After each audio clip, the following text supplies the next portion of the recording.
చదువుకోకముందు కాకరకాయ అన్నోడు చదువుకున్నాక కీకరకాయ అన్నాడట. ఆగో గట్లనే ఉన్నది జూబ్లీహిల్స్ ఎన్నికల్లా ఓటయ్యనోళ్ళ పనితనం.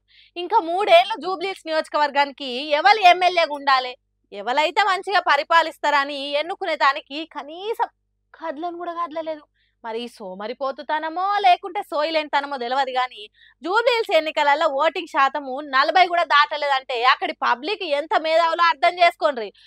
పొద్దునొచ్చి లైన్లు కట్టి ఓటేసేతానికి వచ్చిన వాళ్ళని చూస్తే అబ్బా చాలా మంది వస్తారు కావచ్చు ఓటేసేతానికి అనుకుంటే 12, 1 గంట తర్వాత ఓటర్లను చూద్దామంటే కనిపించలేదు పోలింగ్ బూత్ల కాడ.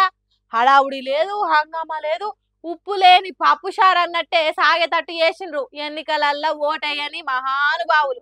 మళ్ళా పేరుకు పెద్ద పెద్ద చదువులు చదివిన వాళ్ళు ఉంటారు. దేశం బాగుపడాలంటే అది చేయాలి ఇది చేయాలని స్పీచ్లు దంచేటోళ్ళు ఎక్కువ ఉంటారు.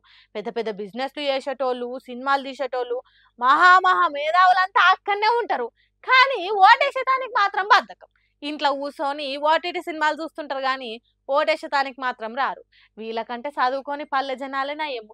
ఎంత టైం అయినా లైన్లో నిలబడి వాళ్ళకి కావాల్సిన నాయకుడిని ఎన్నుకుంటారు. అంటే జూబ్లీహిల్స్‌లో ఓటు ఉండి కూడా ఎయ్యనోళ్ళు చదువుకున్న మేధావులైన వాళ్ళు ఏ స్థాయిలో ఉన్నా వాళ్ళకంటే అక్షరం ముక్క రాని పల్లె జనమే నయం కదా. ఏందో ఏమో పోన్రి పట్నం జనాలు ఎటు అర్థం గారు.